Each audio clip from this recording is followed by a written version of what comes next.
Nisy ny fifampirarahana izay nataon'ny teo anivon'ny ministera ny asa vaventy sy ny banque BOA Madagasikara. Fantatrary fa afaka manohana tetikasa fanamboaran-dalana izay entin'ny commune ity banque ity. Afaka manohana ny tetikasa entin'ny commune mikasika ny fanamboaran-dalana ny banque BOA araka ny fifanarahanam-piara-miasa teo aminy sy ny ministera ny asa vaventy. Ao anatin'izany dia 180 no entin'ny commune ary ny anjaran'ny fanjakana no hiarahana miasa miaraka amin'ny banque. Amle congrès de la route c'est caractéristique des fanaraiky moa izy ro commune BDP roa zay antsona 1500 commune tena amboatra lalana daholo kanefa tsisy vola zay kanefa misy kosa le fitaovana ato amin'ny fond d'entretien routier hoe rehefa mandoa 100 les communes dia afaka mitondra vola zay dia matetiky 100 io zany tsy hitan'le commune io moa zany nangatana le banque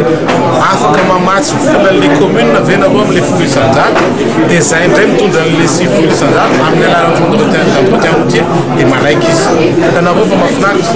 misy vahaolana zany ho an'ny commune antsika dia hitantsika io zany anakifiry ny commune voakasika fa ho an'le commune ho avy aty amin'ny congrès de la route tsy maintsy misy maro amin'ireo fitantsika lalana io na dia 100 millions d'ariary fotsiny ne vitantsika dia fa 500 millions zany raha ohatra manao entièrement zany hoe lalana carrossable zany le vatovato iny la hoe pavé mavita kilomètre maromaro tsika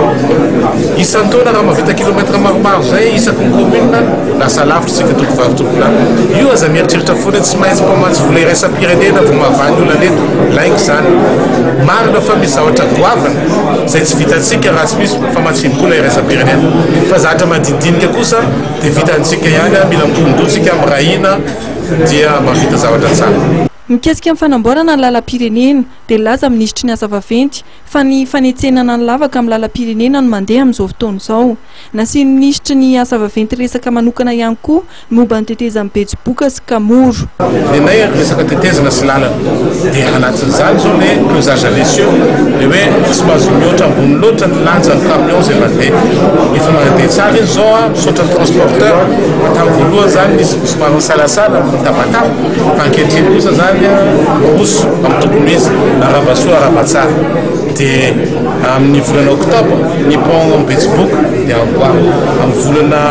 janoary ny pont kamoro dia amboarina amin'izao tsika amin'ny teny zao RN7 dia tapenana ny lavaka amin'izao tsika amin'ny teny zao ny RN2 dia tapenana ny lavaka amin'izao tsika amin'ny teny zao ny RN4 makany Majanga dia tapenana ny lavaka mialatsiny tompo fa tsy vita ny RN6 kanefa ny zava-dehibe amintsika iny fa kosa misy asa mandeha amin'izao amaro mandia ambanja 6 millions d'euros maro mandia ambanja fanamboarana ny RN6 zany hoe raha tsisy ny sampony dia le tanjona zay nitenenitsika telo volana lasa zay dia hotratrantsika amin'ny volana desambra zao raha misy fantarany kely noho ny oranandro noho ny toetrandro dia aza menatsiny fa tsy maintsy ilaza ihany zay hoe noho ny toetrandro dia somary tara ohatra hoe ray volana ny asa fa za tsy maintsy miteny satria tsy afaka mandainga amin'ny vahoaka malagasy ministère ny travaux publics fa miteny zavatra maro.